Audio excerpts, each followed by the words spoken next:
Namaskar. Hello, I'm Sudipta, and before starting the video, first of all, thank you. Thank you for the love and appreciation you showed on my ACIO interview video. I wasn't expecting that at all.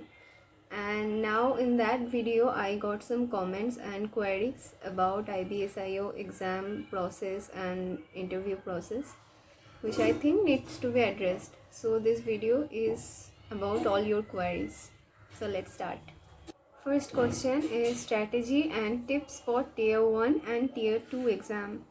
For tier 1 exam, I don't have any specific strategy. You give tier 1 just as you give your all other exams. But still, I will give you an outline. In tier 1 exam, there is 20 marks question each from current affairs, GS, math, reasoning and English.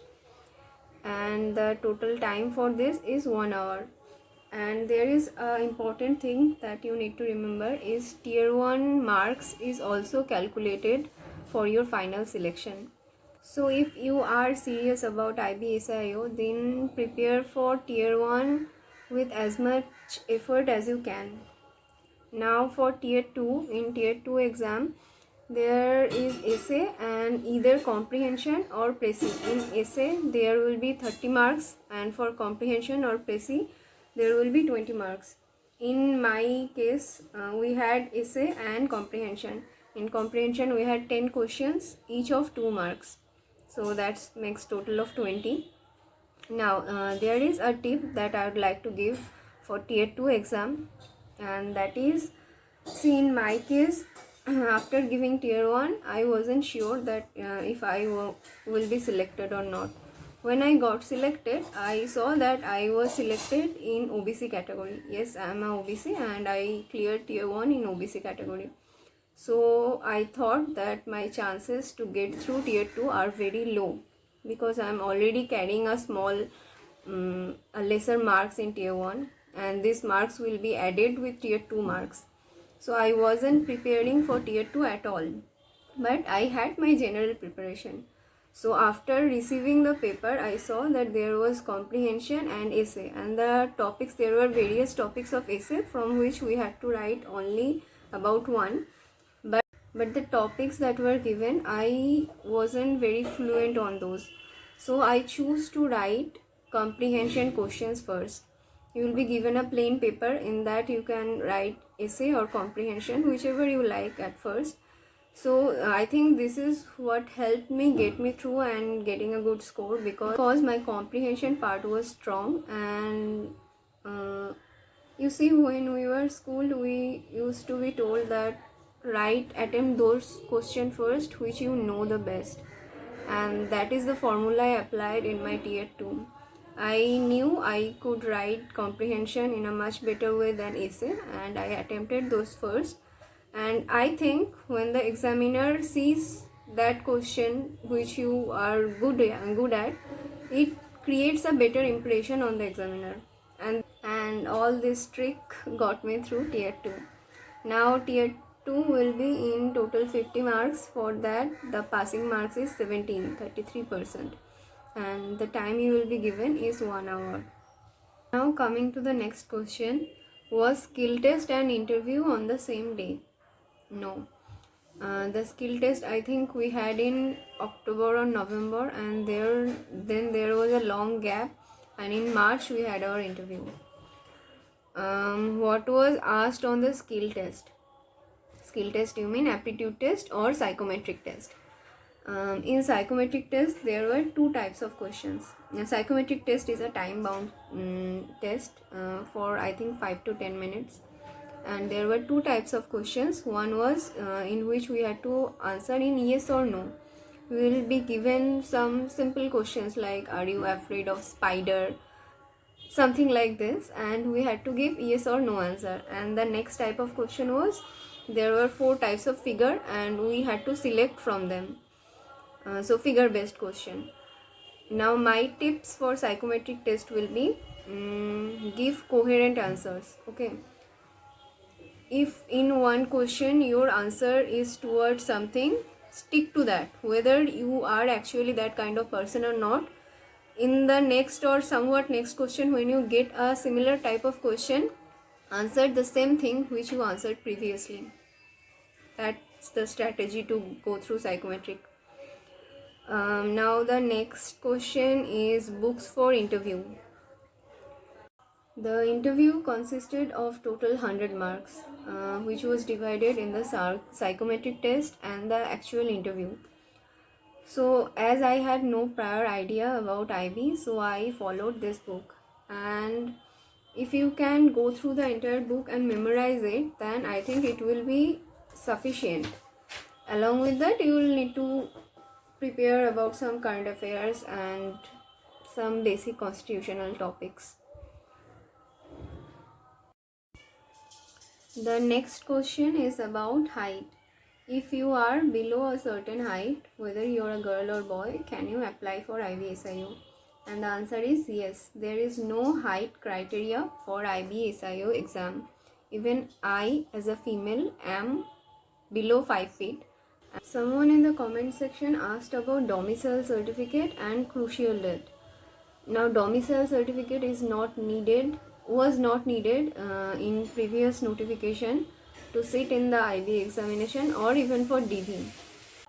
About crucial date, I will give you the details about OBC NCL certificate.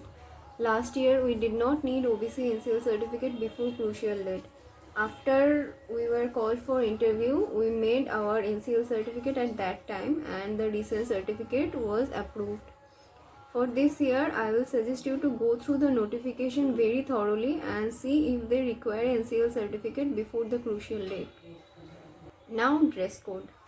Dress code is not a thing to be that afraid of. You just wear a formal, clean, not too flashy or showy something, and you will be good to go, both for boys and girls. Try to wear neutral colors. Now, this is a good question. In the start of 2022, I was preparing for IBPS interview and IB interview at the same time, which was very difficult. But I think the question that can arise in your mind for those who are preparing for bank exams, that can you prepare for IB exams as well? And I will say yes, why not? As you are already preparing for banks exams, your English and current affairs part I think are strong. So that will give you an upper hand in tier 2 exam and in tier 1 exam current affairs portion. So you definitely can prepare for tier 1 and tier 2 along with your preparation of banking exams. But for interview, you will need to have some special care. Posting after getting selected in IB/SIO. Now, as I was not selected, so I cannot give you very much details about posting. But yes, as this is a all India job, you will be given a certain days of training and then you will be posted. You can be posted all across India, but I think some preference are given to the female candidates. But if you are planning to stay in IB/SIO, then in your job career, you will have to give service to the sensitive areas as well. My score. Now, IB is one of those discrete departments where they do not release cutoff. You can calculate your raw score on the basis of the answer key that's provided, but you won't get any cutoff or the idea that by how much marks you missed the cutoff. Okay, so that was very distressing even for me, because after interview when I was not selected, I wanted to know by what mark I missed or in which tier 1 or tier 2 I had low score. So I could not find that out. So yes, I do not remember my raw score actually in tier 1, and other than that, you will just have to prepare for with your best effort. You cannot predict or get any idea of the cutoff. Now here I will address a series of questions like if I was selected last year, if presently I am in banking sector, and if I am attempting IB/SIO this year. So no, I wasn't selected in ACIO last year, and I am not even in banking sector right now. Currently, I am in Geological Survey of India serving as an assistant. I got selected here through SSC CGL 2022.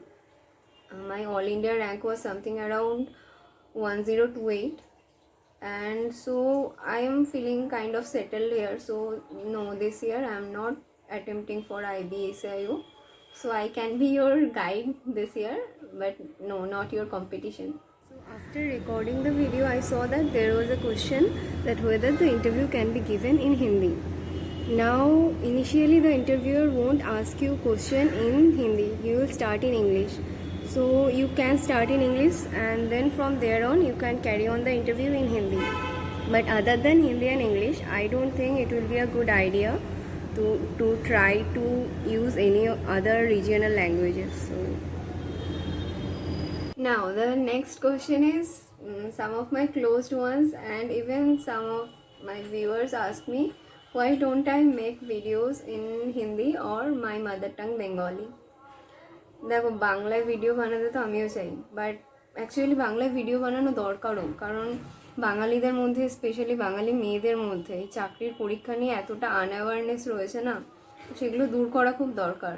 But presently আমার যে ভিউয়ার্সরা রয়েছে, the current set of viewers I have right now, most of them understand Hindi or English, and speaking in English also improved my speaking skills. So maybe someday I will make videos totally in Bengali, but not right now. I think I addressed maximum of your questions from the last video, and if you have anything else to know, you can comment here, and if the list gets quite long, I will make another video. So that's it for now. Thank you for watching. Share it with your friends and subscribe.